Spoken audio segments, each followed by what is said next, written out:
Hi, this is Seewing Yee from the Yee Real Estate Network. Today's topic is very interesting. Is I call it football versus real estate.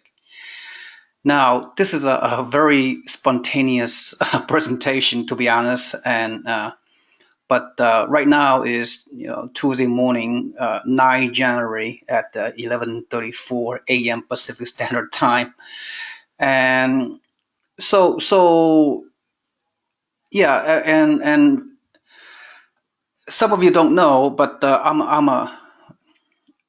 love sports. I've been watching sports of all types, especially here in the U.S. For the past 40 years. I watch the NFL and NBA and college football and basketball, of course, and sometimes baseball, but not as much.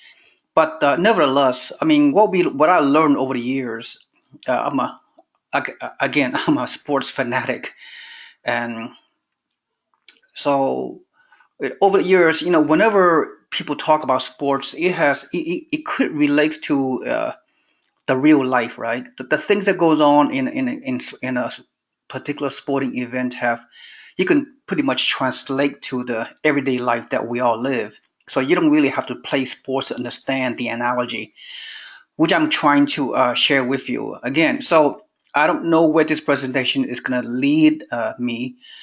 It may take 5 minutes on this video. It may take 15 minutes, but if you have the discipline and the curiosity to continue to listen to my presentation, and toward the end of the presentation, hopefully there's some very unique analogy between football and what I'm about to say versus real estate investing, which many of you are trying to pursue through my network or otherwise. Okay, so let me get to the bottom. I don't want to. I know you guys are very, very busy. I don't want to waste your time. I want to every time I do a webinar recording, I want to provide content and valuable information, what you can take away and to inspire and help you to use real estate as a way to achieve your financial freedom. But anyway, so last night I watched this college football, the national championship game between Alabama and Georgia. I don't have any skin in the game, if you will. I could kind of care less who I want to win, but so I don't. But I kind of want Georgia to win. But anyway, the bottom line is here's this. Now let's talk about quarterbacks. Of course, as you know, a quarterback is the most important position in the field because a good or great quarterback can make a difference between winning and losing. So my takeaway on this college championship game, which Alabama won in the last minute, is that let's talk about the quarterbacks. When the game began, the Alabama have this usual quarterback, a sophomore Jalen Hurts, that's been guiding Alabama for the past 2 years with an overall record 25-2, not too shabby. And versus a freshman quarterback from Georgia, his name is I believe Jacob Fromm, Fromme. But anyway, in the first half of last night's championship game, college CFP championship game, in the first half, the with the play calling and the aggressiveness of Georgia offensive coordinator and the quarterback, the freshman quarterback, they did very well. I mean, the quarterback Jacob Fromm was taking some risk, and even on third down he started throwing. He did not play conservative, so he was able to complete a lot of passes. And when it all said and done, the first half, because of the quarterback's Georgia quarterback Fromm's ability to wing the ball and throw the ball downfield and making some good positive plays, they went into halftime leading 13-0 over Alabama, and so the momentum is shifting. Whenever you have a fairly significant lead in highly pressurized crucial games, it's very difficult to come back. So the first half, my takeaway was that the Georgia offense was very, very aggressive, very creative. They didn't when they throw the ball, they didn't really dink and dunk. The quarterback from Jacob From, he threw 10 yards, 15 yards, on the sideline and over the middle and under pressure. So he really, instead of playing it safe, instead of just running the ball, which against Alabama ferocious front line defense is kind of difficult. So they were very creative and they scored, like they did. So 13-0. So and of course the Alabama quarterback Jalen Hurts he wasn't doing well. He got pressure. He got uh, the pressure got to him. He scrambled out of the pocket and couldn't throw the ball. Didn't want to throw. He's scared to throw, and then didn't do very well. And so Alabama was losing 13-0. So at the second half, my takeaway was so what Alabama did was they needed a some offensive pump up. So they did replaced their quarterback Jason Hurts with this freshman quarterback who hardly ever played in his first year. His name is, I believe, Tua Tagovailoa, something like that, from Hawaii. This freshman quarterback, left-handed, who appeared to be a much better passer and a pretty decent runner as well. So uh, so uh, so the Alabama coach Nick Saban decided to make the critical switch. So when it's all said and done, so the replacement quarterback Tua Tagovailoa, excuse me for the not be able to pronounce his last name, but soon everybody gonna know him if not already. So what happened was this freshman quarterback was fearless. I mean, he started throwing the ball. I mean, he threw into double coverage. He made a couple of mistakes. One time he threw an interception where he should have thrown the ball away into the sideline, but he's just this Tua Tagovailoa, the freshman quarterback for Alabama. He kept on moving the ball. He has ice in his veins. It seems like he just wasn't scared. He just kept on pushing the ball downfield. He didn't throw screen passes or easy simple passes, but he went downfield. I mean, he threw the ball, took a chance, and he completed a number of important passes. So having been down 13-0, and then in third and fourth quarter, Alabama has played better, and this replacement quarterback Tua, uh, you know, uh, just did extremely well. He just carried the team on his shoulders. He made a lot of good plays. I mean, and they were ultimately they tied the game 20-20 toward the regulation, so it has went into overtime. And meanwhile, so what happened to Georgia? I mean, how come they did so well? Throwing the passes over the places in the first half, and all of a sudden, what happened to Georgia?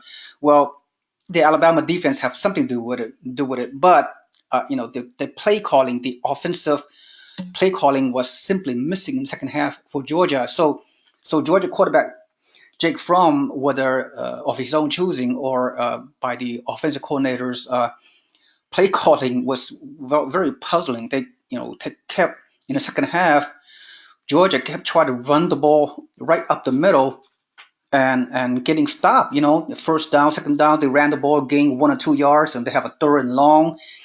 And so what Georgia did or was in the second half, what they didn't, they were not aggressive. They didn't you know, kept the momentum. They didn't pass the ball. They didn't go back there and take some risk and throw downfield to get the first downs and to score more points to maintain their lead.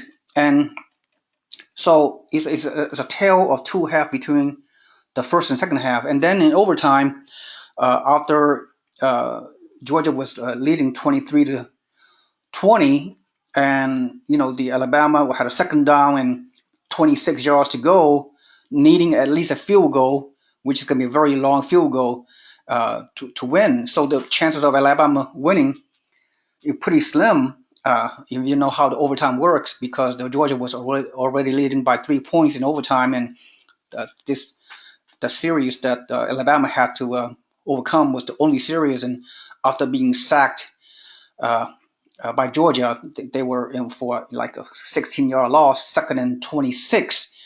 They had to have at least a field goal to win.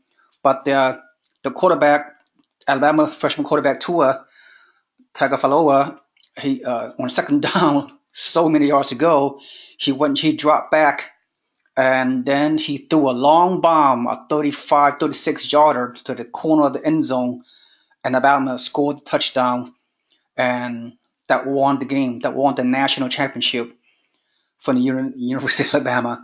So the bottom line is the second half, the Alabama quarterback was fearless. He took a chance. He threw into coverage. He threw with confidence. And whereas the freshman quarterback for Georgia did not do that. He was kind of scared. Didn't want to throw downfield. Didn't even throw any kind of screen passes to get away from the ferocious front four of the Alabama defense. So that's why Alabama won, much to my dislike. So let me give you another analogy before I let you go.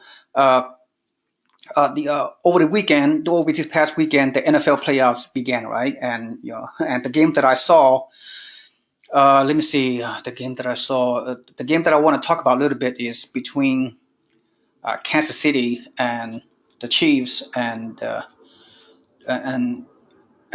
Tennessee Titans. So same thing, quarterback Alex Smith again was doing well in the first half, throwing the ball and to his tight end and all that, but and scoring took a big lead 21-3 in the first half and whatever. But in the second half, Alex Smith was whatever reason play conservative, didn't throw the ball downfield, didn't want to take a chance, didn't want to maintain the offensive efficiency, and just he wasn't doing anything. Whereas the opposing quarterback, Tennessee Titan Marcus Mariota, he was really fearless. He rushed for first downs, and he threw on a run and make some crucial passes downfield. And at the end of the day, Tennessee came back and all the way back from 21-3 and beat the Titans, beat the Chiefs. And finally, the other game that was played this past weekend between Jacksonville Jaguars and and the Buffalo Bills, both of those quarterbacks, for the Buffalo Bills, his name is Tyrod Taylor. He's garbage. And Blake Bortles, the Jacksonville quarterback. Okay, Jacksonville finally won 10-3, but if you look at those two quarterbacks, how they play, they all they did was they were afraid to throw down the field. That's why the score was 10-3. And Tyrod Taylor threw 37 times, average per pass like 3 yards per pass. All he did was threw the screen pass, threw the pass 1 or 2 yarder, did not throw the ball past 10, 15 yards to gain to get the chunk of yards needed to score more points. So that's why they lost. But Blake Bortles, normally he would lose because he only threw for 87 yards the whole game for Jacksonville. And even though he couldn't even throw simple screen passes correctly.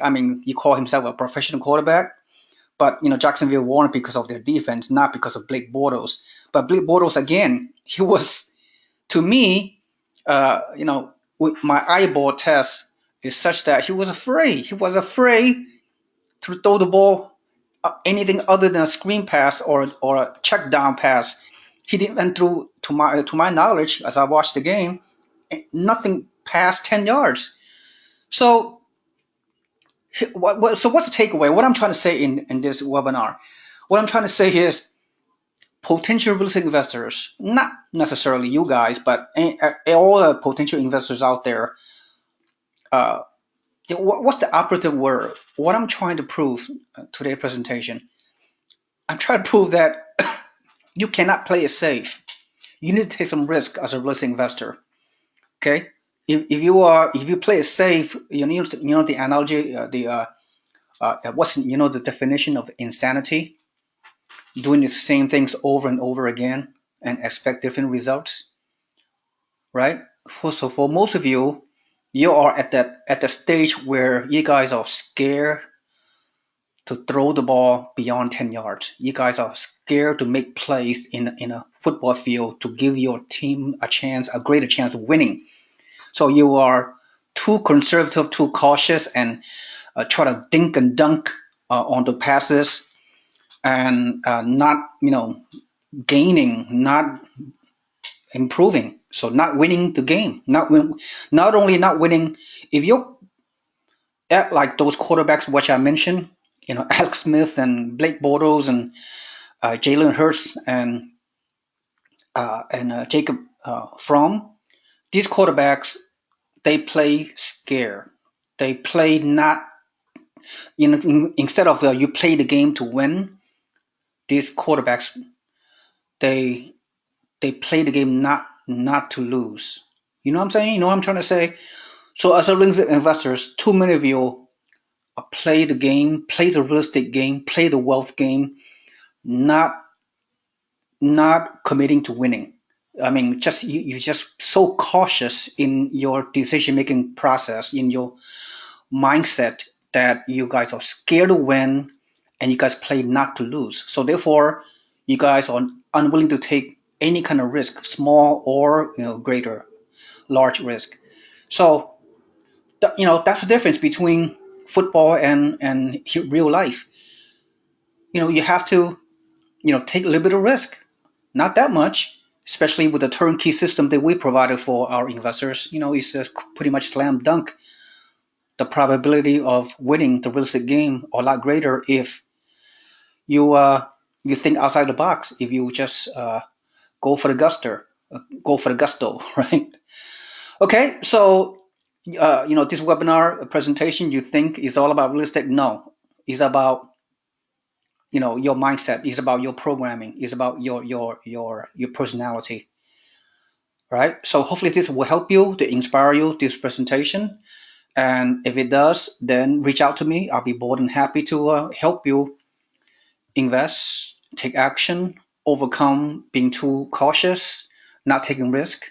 And so hopefully you can overcome that. All right. Thank you so much. Hopefully you found this presentation uh, inspiring. And in the future, as more sports events are coming in the next few weeks, especially the football playoffs and Super Bowl and beyond that, then the NBA basketball and whatever. I will do my best to give you some more analogy. But bottom line is just do the best you can and overcome fear and take action. Thank you so much for listening. Have a nice day. This is Seewing Yee from the Real Estate Network. Goodbye.